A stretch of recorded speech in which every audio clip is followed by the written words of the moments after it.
I was on KBLA the other day, yesterday, with my friend Tavis Smiley. I'm an investor and a supporter of that station. And he said, who do you want for running president? I mentioned, I think you'd be good at the job. Not this year, we know. No, I know. But he said, I don't think he could win. I don't think he could win. He's too progressive coming from this state and what he's done in this state to win in any southern state, any red state. I disagreed, but no, this is a progressive African-American owned station, and I'm sure they like you, but he doesn't think you can win. Gavin Newsom and Karen Bass have already proven their incompetence and poor leadership during the Los Angeles wildfires. Now, as we experience rampant lawlessness and civil unrest, it's never been more clear they're unable to respond effectively and responsibly during calamity. Whether it's sheer incompetence or outright malevolence, the reality is stark. California's in a state of turmoil, and I ask my fellow Angelenos, why are Gavin Newsom and Karen Bass still in office? How much more of their destructive decision-making masquerading as leadership are we going to tolerate? Bill Maher may have a soft spot for Gavin Newsom, but that didn't stop him from absolutely torching the California governor for turning the Golden State into what he called a bureaucratic mess. Maher didn't just offer a mild critique. He went full scorched earth on one of his longtime liberal favorites. It was harsh, and it was personal. Sure, Newsom is the polished, camera-ready face that gets whispered about in every Democratic 2028 campaign meeting. But Maher made it clear, behind the slick image lies a crumbling state, weighed down by bloated regulation and dysfunction. And what really set Maher off? This isn't theoretical.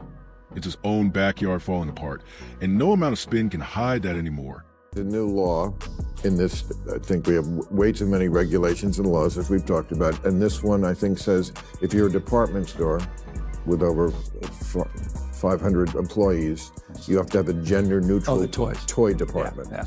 Stuff like that. Yeah, I get it. So do you think that's silly? Do you think that's a silly thing that we too much government there? That's an interesting one because the department stores came to us supporting that. And they were the ones making a case for that. They were making a case they're already moving in that direction. Wanted you to make a law about them? Well, but they supported the legislation. It wasn't legislation that was enacted, that was initiated from my office, but it was legislation that came up with interesting support from the industry itself. Bill Maher didn't bother with pleasantries.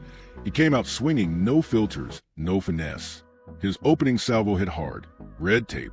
Maher tore into Gavin Newsom for wrapping California in an endless tangle of regulations, delays, and progressive policies that look noble on paper but choke real progress.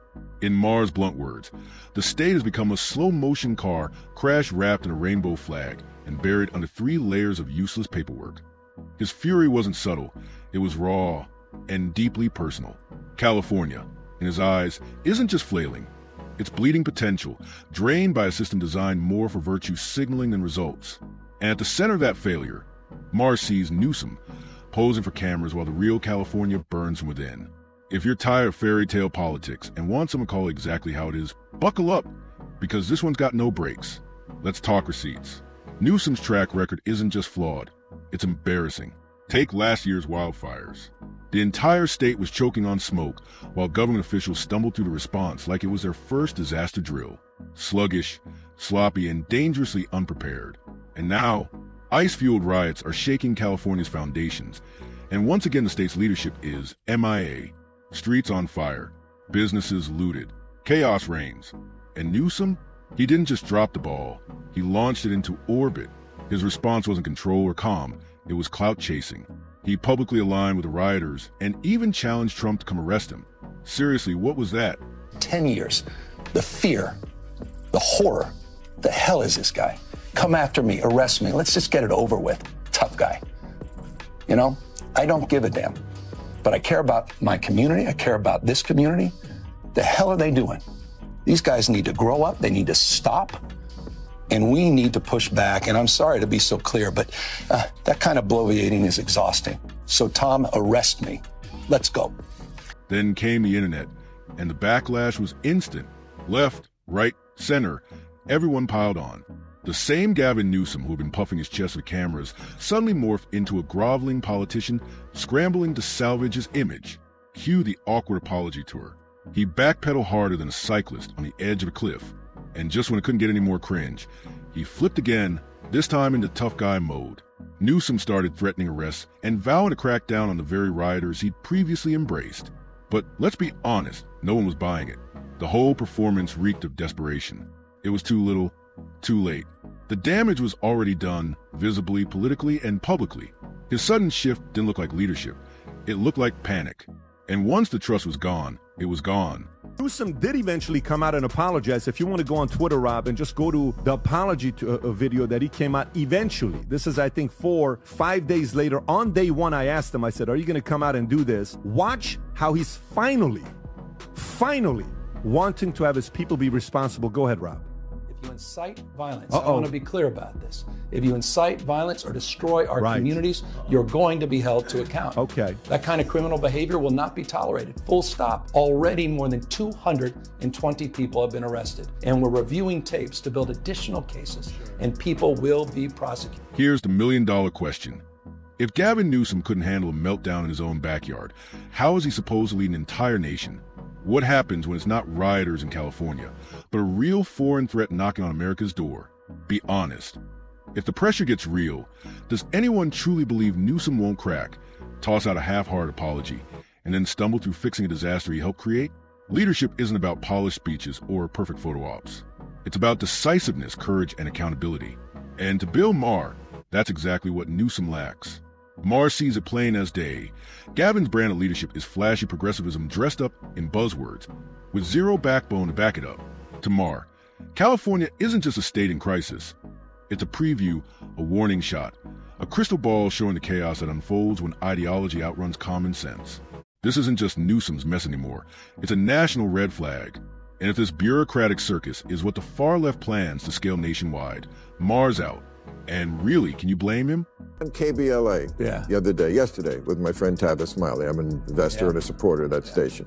And he said, who do you want to run the president? I mentioned, I think you'd be good at the job. Not this year, we know. No, I know. But he said, I don't think he could win. I don't think he could win. He's too progressive coming from this state and what he's done in this state to win in any southern state, any red state.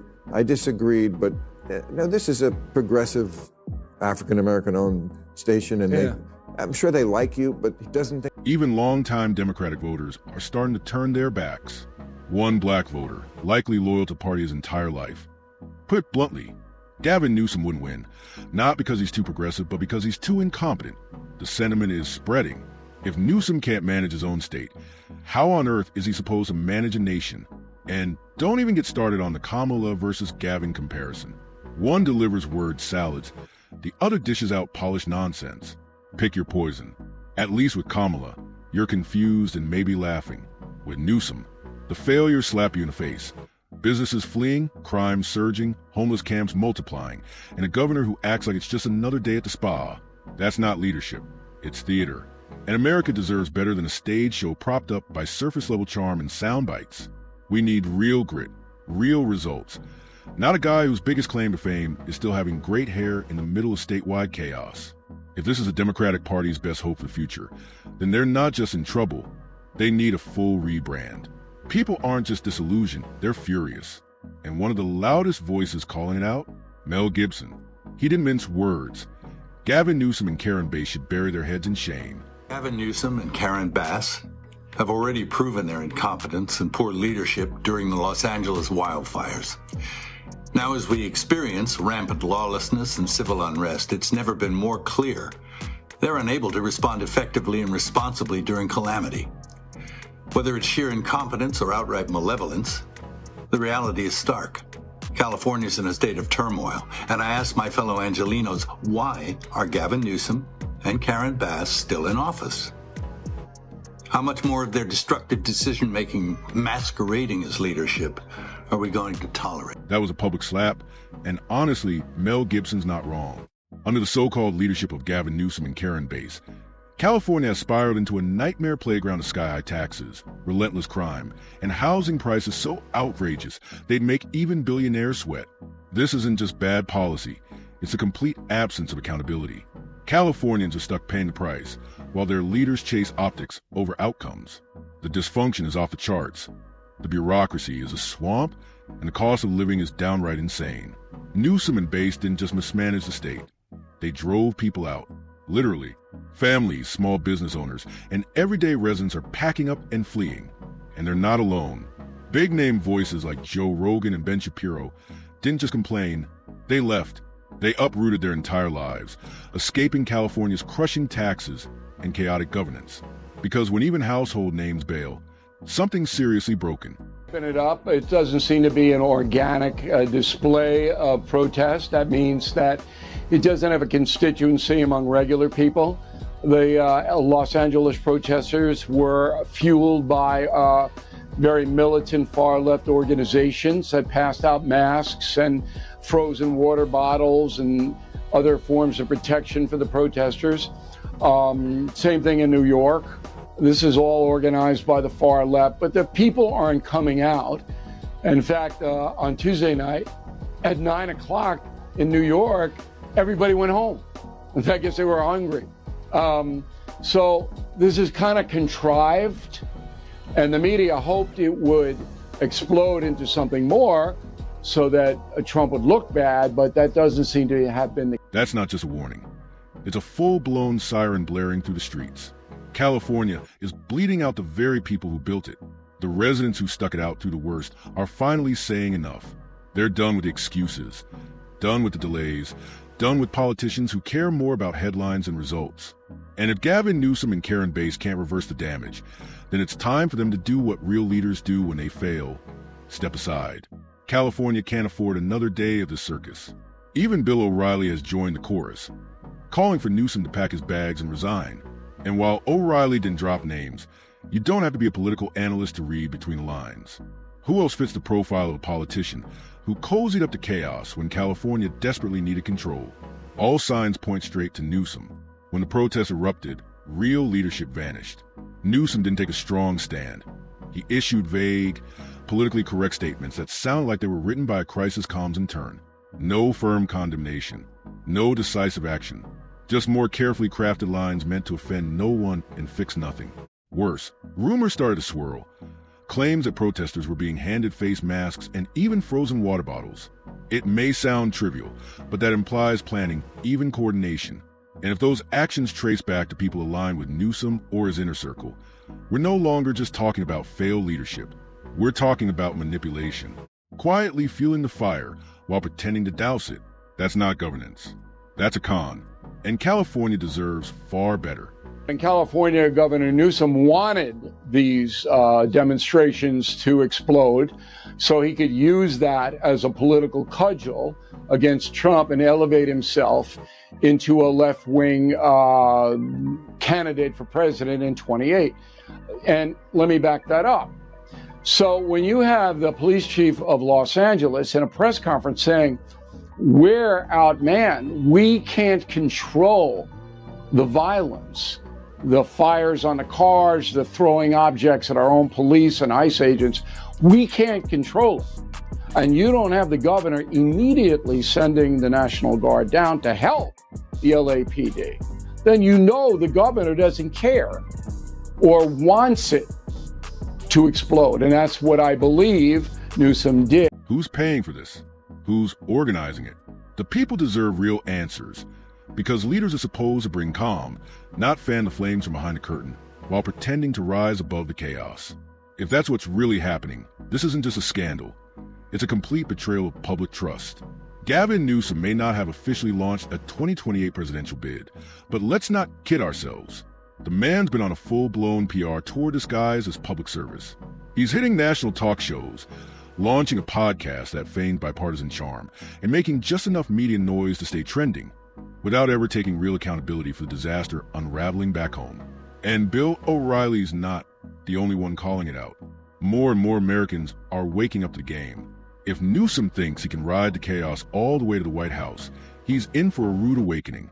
Let's call it what it is, a strategic rebrand.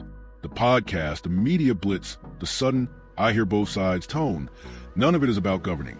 It's all campaign theater. Every move Gavin makes screams bigger ambitions. But here's the ugly truth. Is he willing to risk public safety just to win favor with the far left? Because that's exactly what it looks like. letting soft-on-crime policies run unchecked, turning a blind eye to civil unrest, replacing decisive leadership with vague, feel-good statements that might win claps on social media and praise from progressive influencers, but it puts real people in real danger. Californians trying to live, raise families, and run businesses are the ones paying the price for Newsom's political posturing. New York, they didn't want it to explode, and it's easier to control it here because the city is so claustrophobic, and the cops know how to do this, and they did a good job. So they didn't give the miscreants a lot of room to set anything on fire or things like that, and you didn't need the federal presence. Presidential hopefuls are supposed to lead, not play both sides of the fence. But if Gavin Newsom's strategy is to look just woke enough to satisfy the base while dodging responsibility every time the streets erupt, that's not ambition, it's recklessness. Even Bill O'Reilly called it out. When protests hit both coasts, the contrast was glaring. In New York, the Democratic governor didn't hesitate. She deployed resources, enforced the law, and made it clear, protecting lives and property comes first. No waffling, no virtue signaling, just leadership. Then there was Gavin. While chaos boiled over in Los Angeles, Newsom was busy workshopping sound bites and dodging any move that might tarnish his carefully polished image. No urgency, no clarity, just a slow-motion shrug. That's not leadership. That's a PR stunt duct-taped over a crisis. A real leader doesn't wait for a social media backlash before taking action. A real leader prevents a fire before it catches. Newsom didn't just drop the ball, he helped fan the flames. And if this is how he handles pressure now, imagine him with the nuclear codes. Slow, sloppy, politically calculated. That's how Gavin Newsom navigates a crisis. And when leaders freeze in moments that demand bold, decisive action, the consequences are devastating. Businesses burn, neighborhoods fracture, and public trust evaporates. That's the difference between someone who leads and someone addicted to the spotlight. Newsom's not showing presidential potential. He's revealing a dangerous pattern of optics over outcomes, and California is already paying the price. Or the notion we just have to continue to talk to ourselves, or we're in the same damn echo chamber. These guys are crushing us. The Democratic brand is toxic right now. We had a high water mark 2 weeks ago, and that was a CNN poll at 29% favorability. It's dropped in the NBC poll down to 27%. It's one thing to make noise, but you also have to make sense. Here's the wild twist. Gavin Newsom, whether he meant to or not, actually told the truth. The Democratic Party is in shambles. It's tangled in contradictions, buried in culture wars, and drowning in virtue signaling. The chaos has gotten so loud that even longtime loyalists are quietly slipping out the back door. Take Karine Jean-Pierre, for example, the former White House press secretary and once one of the administration's proudest offenders. She recently dropped a quiet bombshell. She's out, gone, left the party she spent years standing up for at the highest level. Her exit statement? Polished, vague, but let's be honest, the writing's on the wall. You don't walk away from that position unless something behind the scenes is deeply, fundamentally broken. Insiders say she didn't leave. She was pushed. Swallowed up by the same dysfunction, she tried to spin clean in press briefings. Between the internal infighting, the growing disconnect between elites and everyday Americans, and the party's obsession with labels over real leadership, the collapse is already in motion. Even Gavin can't deny it anymore. Sure, he's still smiling for the cameras, still pretending everything's fine, but the exits are getting crowded. And when people like Karine, who built a message machine, start ghosting the system they once upheld, it's not just a crack in the foundation. It's a 5-alarm emergency. If you're fed up with the spin, the fake unity, and the endless circus, welcome. You're in the right place. Like, comment, and subscribe for more raw, no-fluff breakdowns. Thanks for watching. See you in the next one.